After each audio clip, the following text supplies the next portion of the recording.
Hey, good morning, everyone. How you doing? It's John Register right here, and I have my friend all the way over, and I have to say good evening.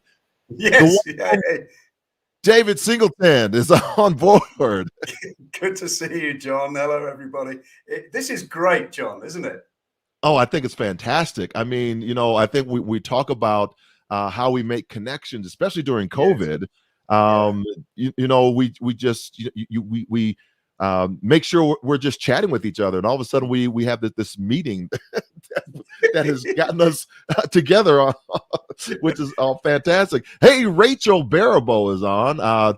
And she has a new name because she just got married. Woo!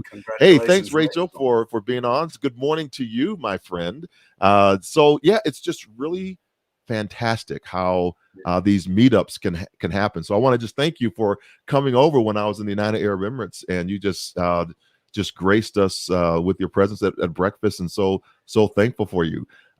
So tell before we jump into all that, Yeah. just want to kind of just jump and share about the show.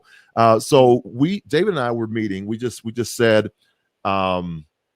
we're gonna and Rachel says good morning, King. She's always about that. I love her because she's just all the way about it.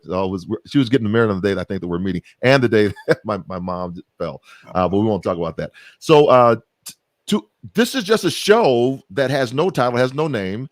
I just put out there. It's morning in the United States. It's evening over there in Dubai. So I'm waking up. He's going to bed, and I thought we would have a nice chat. What were your thoughts about that meeting, David? Would you know what? It's interesting. When we met, it was our gorgeous friend Stacey Pederson who brought us together. And people think that over the last 2 years now, isn't it? You're from hey Simonetta, we can't get to meet everybody. I have met more people in the last 2 years. And hey Julia, I've met more people, and Julia is one of them over here in Dubai, where I've actually made a point at the beginning of the year. I made my own personal mission. Every year I have a goal: do something that you thought you never would do or could do. So at the beginning of the year, I said, I'm going to meet one person a week that I've never met before. And that's invariably reaching back to people who reach out to me, and invariably. But by the time I was in the back end of the summer, I changed that, and I was meeting 5 people a week that I'd never met before. Oh my gosh. Or reconnecting with people. And the friends that I've made around the world are extraordinary, because you're going to see through this connection, I'm going to meet so many more, because out of every podcast I do, every broadcast I do, I'm always connecting with people afterwards. It's so inspirational for me. I think that's one of the things that we come and in this beautiful soul here, Miss Lanka.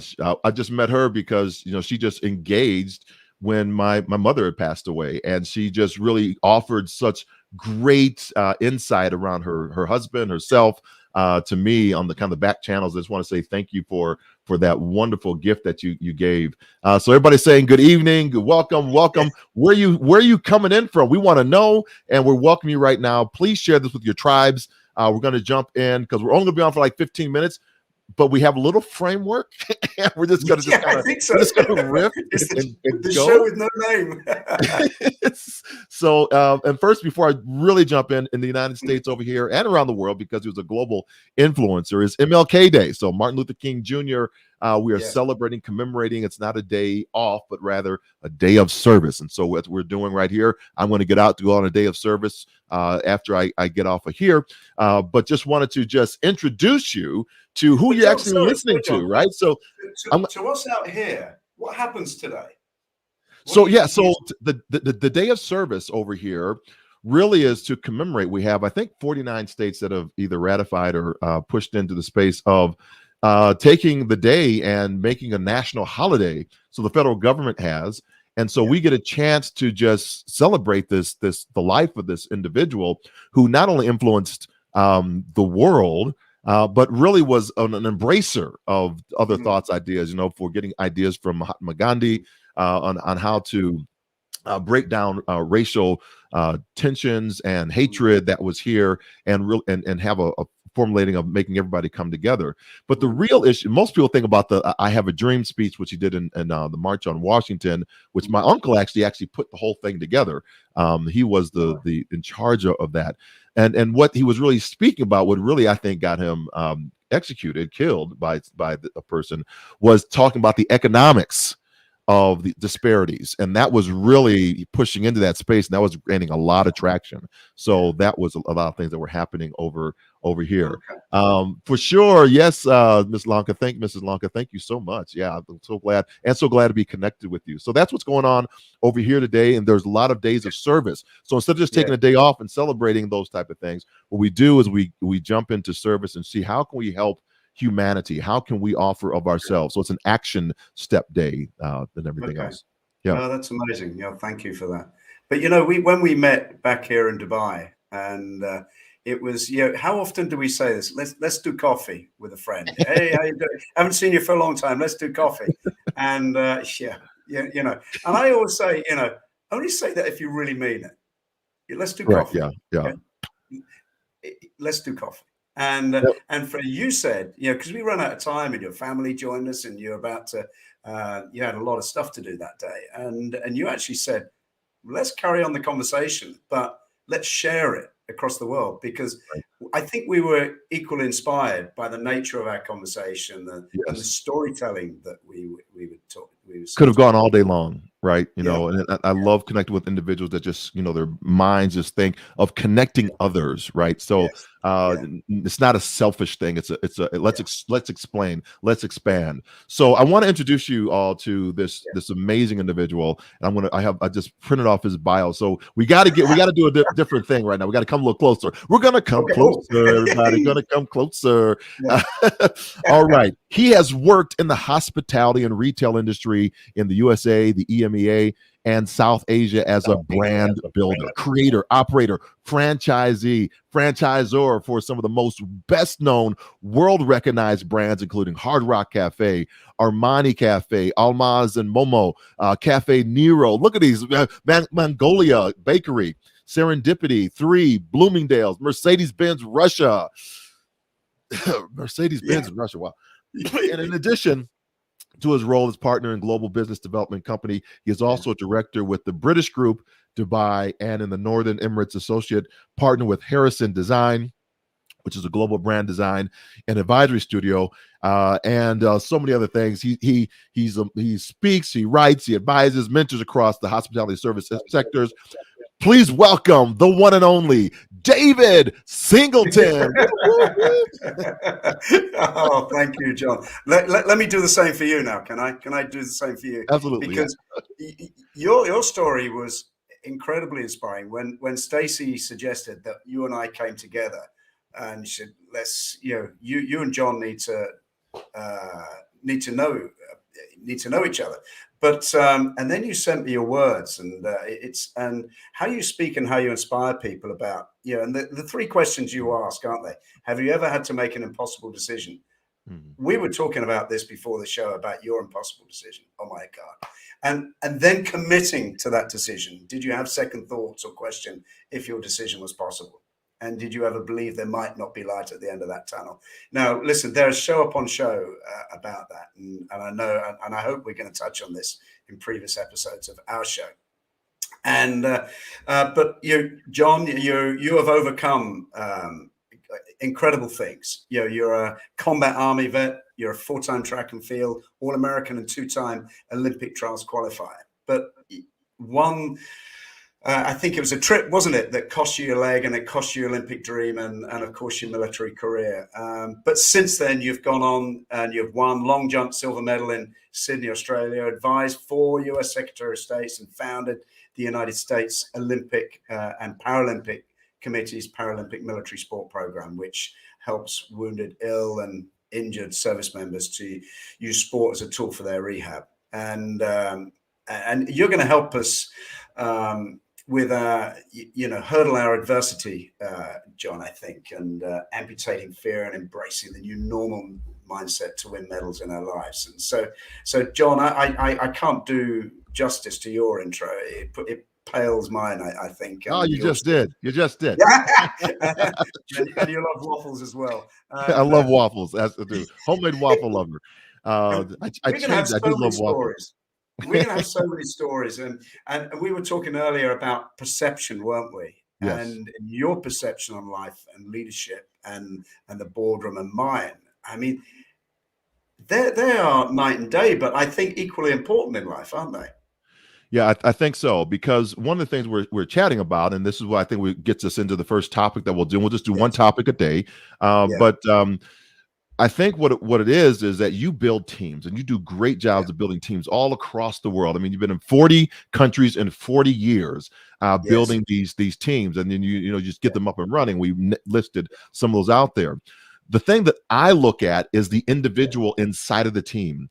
How do Yes. we get that person to elevate at their highest level of performance? Yeah. So when I think about the University of Arkansas, where I went to school, 42 times they won the national championship for all the United States in track and field. So how do you Mm. sustain that excellence when you have all these different moving parts and disciplines? So the weight throwers, the high jumpers, the vertical jumpers, the Yeah. horizontal jumpers, the sprinters, the middle distance runners, the distance runners, all of them have a different piece. But if they're Yeah. all not firing in their own individual Yeah. sectors, that Yeah. team never wins a national championship, because it can all be Correct. about me. How do I Yes. take my individual skill and insert it into the team effort? Yeah. Yeah. Yeah. No, and it's interesting for those who follow me on LinkedIn, they'll have seen a picture of a guy, a couple, Sheila and Simon King, who I had breakfast with yesterday. Simon and I worked together, I'm going to say it's 18 years ago. Okay. And we connected in Dubai here yesterday. And we built an incredible business in the corporate world, where we were gifted with the empowerment of our entrepreneurship by the board. We were trusted for our skill sets, and I was gifted with the leadership of that business. And I was given knowledge, time, skill, tools, and space and budget to do just exactly that, John. And Simon was the first person. I was asked by the CEO, "Who do you want to be your first managing partner in this? Who's going to be your first guy?" And I said Simon, and because he was someone who's got a lot of skills that I don't have, or he does stuff that I actually don't want to do, and and I joke about this, but I'm actually absolutely dead serious. I don't want to work very hard. Yeah, I've worked hard for and if I want to make sure I have what I call a life balance, I need to make sure I build a team of people around me who are better than me. And I know we say that, don't we? I know a lot of leaders say that, but it's absolutely true. Yeah, I'm not good at finance and stuff like that. I'm a creative guy. I'm a storyteller. I want to walk into a restaurant and inspire people to be better people, to be better versions of themselves, which is what I do. And we built 83 restaurants in 8 years by doing Wow. exactly Wow. that. We built our team organically. There was no telling. There was lots of sharing and inspiring and enabling people to do what we hired them to do. No micromanagement. If failure was okay. We all make mistakes and allow people to trip over and fall, and we Yeah. get up and we dust ourselves down. And we had one objective was to make the guest happy. Very serious. And we built an extraordinary business, and that's what I've always done around the world. And go on. What do you think that is? That the key ingredient for that, because I think you're right. We don't want to work hard, and that's our brains, right? Our Yeah, brains, they lock in, our synapses lock yeah, in at yeah, 25 years old, for women, and maybe yeah, 28, 29 for men. And once they're yeah, locked, they're locked, right? We don't we don't yeah, move.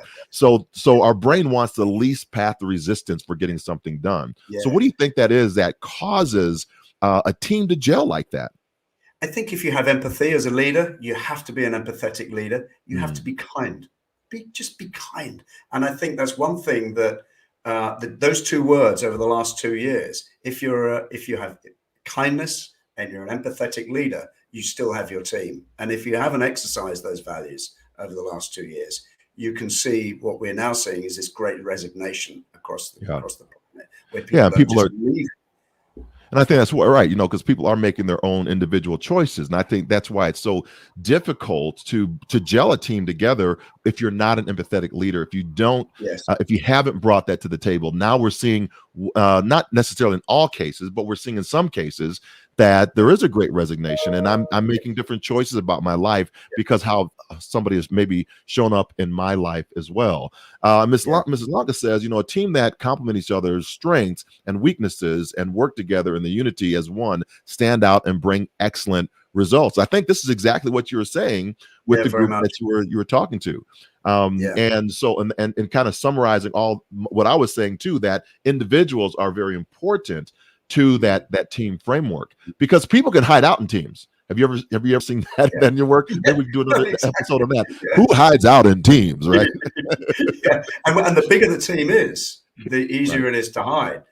But then the high performers, will find them out, and they will call them out as well, because they don't want laggards in the team. No one wants a laggard, do they?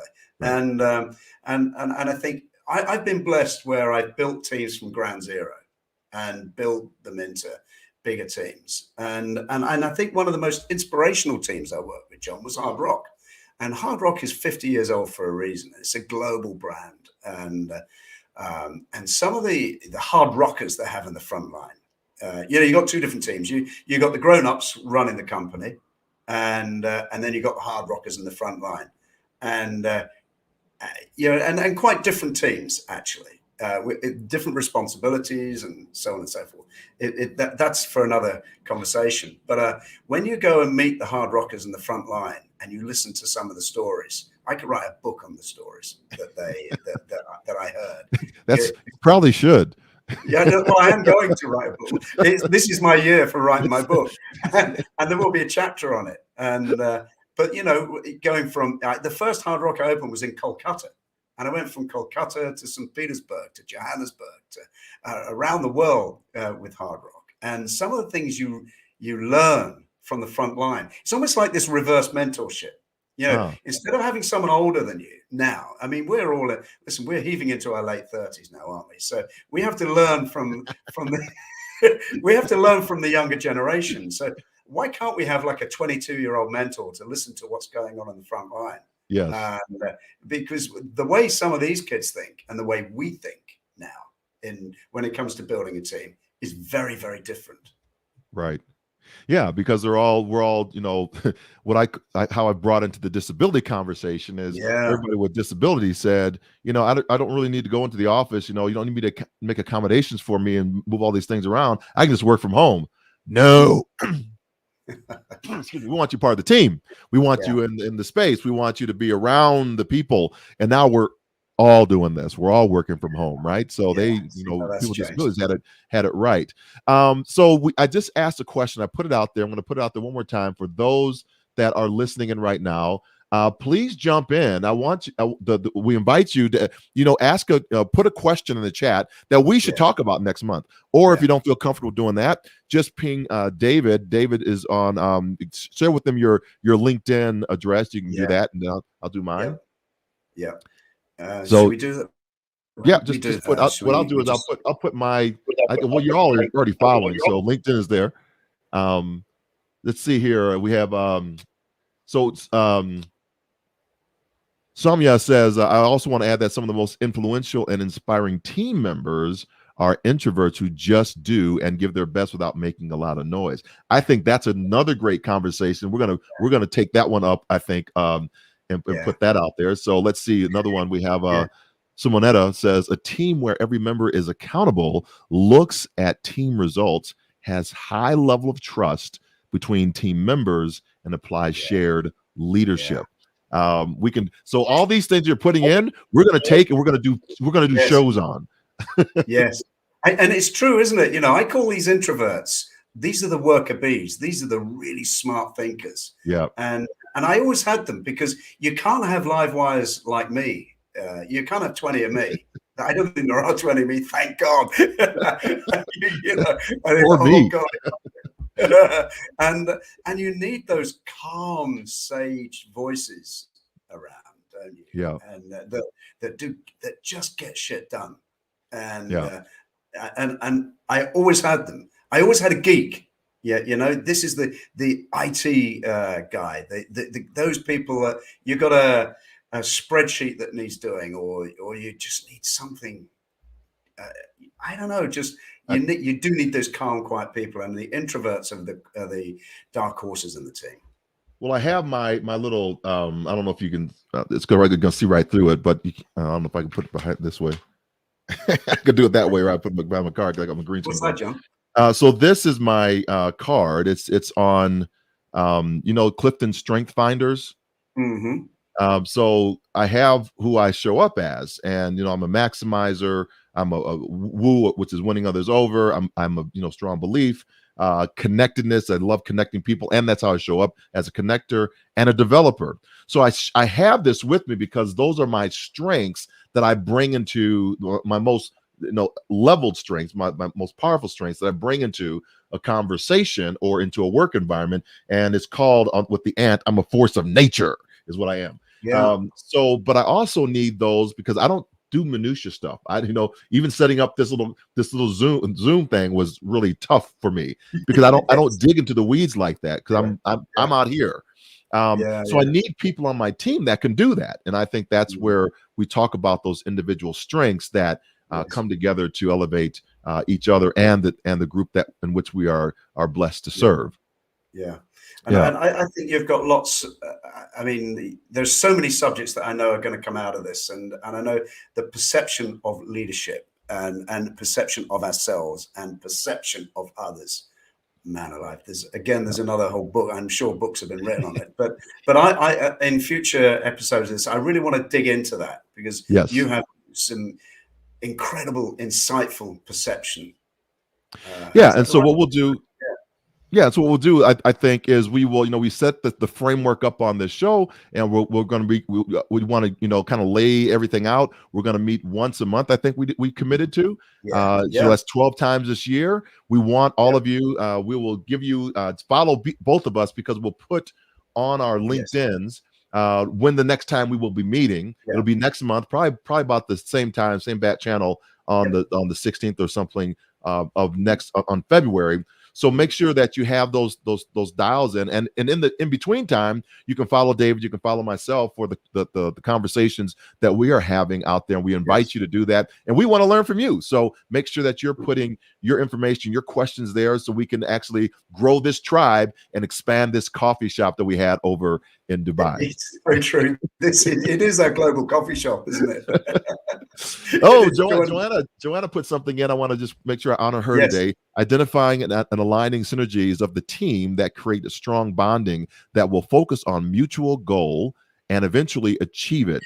Recognition and reward system supports the drive. Okay, I want to talk about that because I got some thoughts as well on recognition and rewards on that one. So that's going to be good. Oh, Joanna, thank you so much for placing that in the chat and everything. Hey, connect with each other out there as well. So you see everybody that's on. Make sure you're connecting with each other, share each other, love on each other with your tribes, and we're gonna get ready to wrap this one up. Anything else that we've missed out today on the before we close out? I don't think so. I think let's make this a global coffee shop. I think it's this conversation under the palm tree around the world, whatever it is we want it to be. But I just want us to be able to share our conversation with others and make it this huge conversation. And who knows, we might pull people in, John, from time to time to maybe pull someone in to ask a question, or maybe we get Stacey in at some stage. Absolutely. I love it. We're gonna be doing that. So is there any way that when you talk to your, like in a big keynote speech, how do you close it up? How do you wrap it up? Is there a mantra that you have that can I don't just really, say, okay, this is it, how we're signing. This is David signing off. Yeah, I don't really. I just have some slow walk off music, and I just go off. I was down in I was speaking in Nashville, Tennessee. I was down in Nashville, and the walk up music for me was it was a country song. Georgia on my mind. I think they were playing or something like that, right? And Yeah, I say, cool. Love that. wait a minute, Yeah. we're in Nashville. Shouldn't we be playing some Tennessee whiskey? You know, so that, that was. And then they came up, you know, like, don't. So that was funny. Because invariably, as a storyteller, John, I'm always overrunning, because I say, I got this other story, I got this, remember this, so I'm always telling stories, and so I think, oh, my time is up, bye. Well, one of the things that I always share with audiences is kind of a thing I've thought about, and how we show up, right? And what we're gifting, what we're offering, because we want to reciprocate that back. And I call those moments of being in line echo moments. So I always say to go forth, inspire your world. Go forth, inspire your world. And here's why I say it: because go is the command, forth is the direction, inspire is our vocation. Because only you can do this. It's up to you to make it happen. And world, it's your sphere of influence. So I just say, go forth, inspire your world, as I tag off on all of mine. Well, thank you for that, John. I've loved seeing you again, and catching up in your bedtime, conversation, your wake up call, and have an amazing Martin Luther King Day today, and I'm looking forward to hearing about it over the coming days over WhatsApp, I'm sure. Well, good evening to you, my friend David. Take care, everybody. All right, and good morning on this side of the world. Blessings, everybody. We'll talk to you later. Bye for now. Bye.